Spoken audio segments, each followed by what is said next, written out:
Okay, you guys, so I went and listened to that Detective Ken Main's response to this because in the title of his response, he says that he reached out to Bryan Kohberger.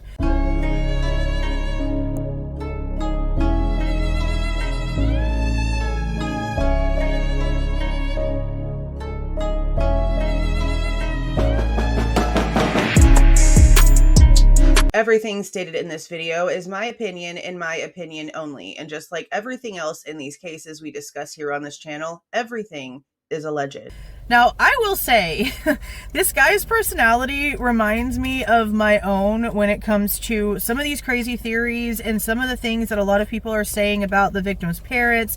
I even told you guys that I came out and defended Steve Goncalves whenever this ex-FBI agent guy came out and said that Steve was really suspicious and all these things. I know that a lot of people have a lot of suspicions about him for the event itself.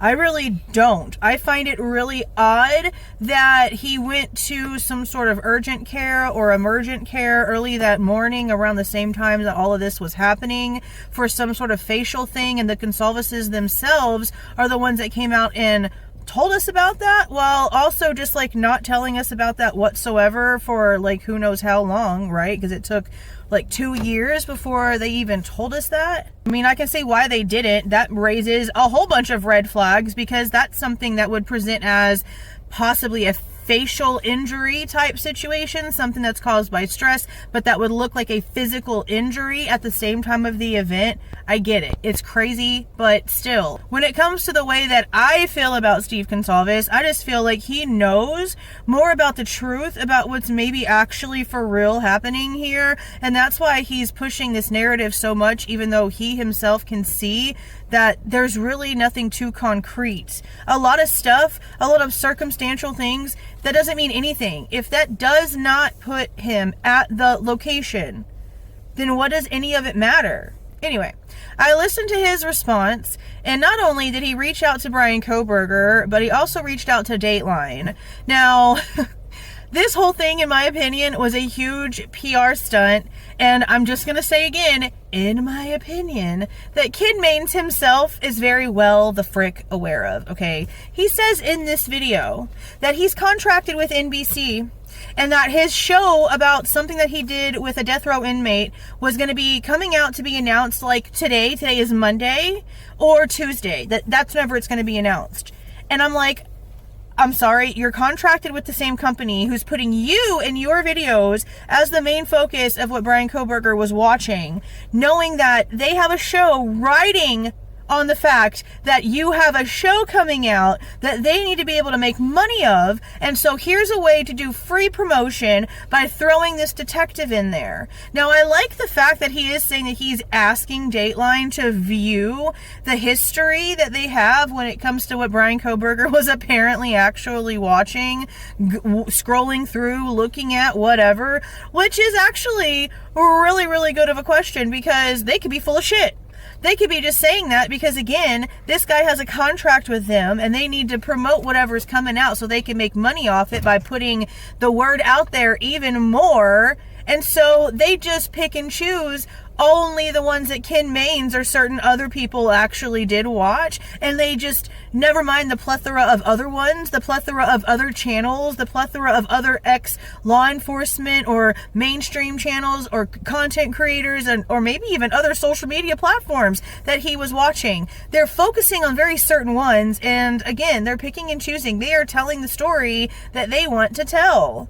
So even if he doesn't know about the situation and it threw him for a loop just as much, I mean, okay, let me put it this way. If he didn't know about this and it really did throw him for a loop, then, you know, good on you for using that, you know, as free PR, okay? But if he knew about it because they're contracted and this damn thing literally released on Friday, the literally last day of the week before the day of the week of the next week that Home Dude show is going to be dropping. I mean, I'm sorry. I mean, I'm really trying to be like, oh, he didn't know. You know, I'm giving like all these scenarios. But come on. Like, it just seems like too perfectly timed.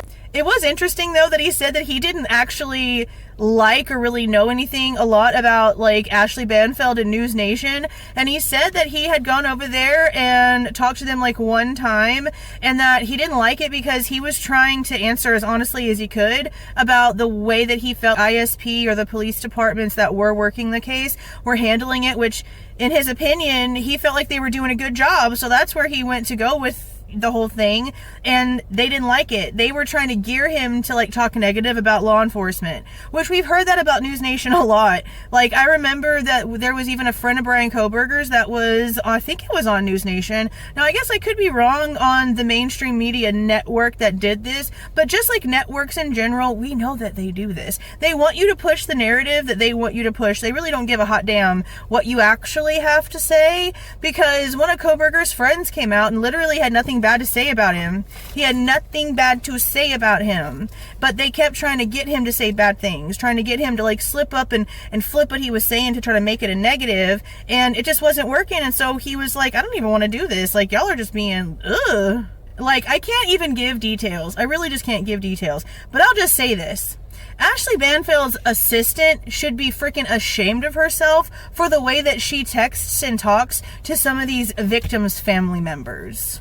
So knowing that mainstream was trying to get him to go one direction, again, not anything that I'm shocked by, but it's still interesting to me that even after all that he signed with NBC, I guess maybe he just felt like they were the better one, which they very well could be. I can't say I know everything about the ins and outs of all that stuff. I just know that in general, mainstream media, you can't trust it. They lie to you as much as they possibly can because they've got to pay the bills, and the whole point of what they do is to be a paid narrative.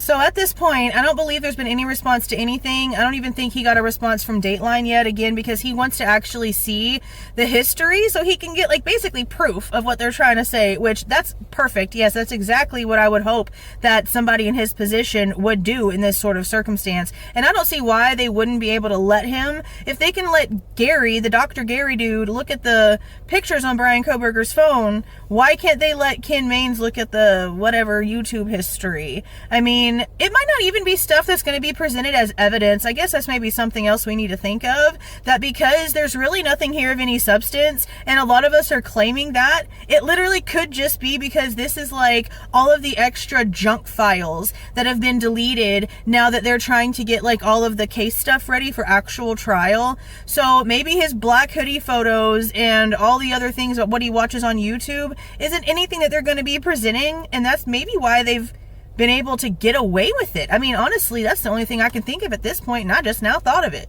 But I don't know. Again, I have no idea. I just find this whole thing very strange. But again, that is my take on the whole Ken Mains thing. I feel like it's a PR stunt of some sort because, again, that damn Dateline thing came out on the 9th.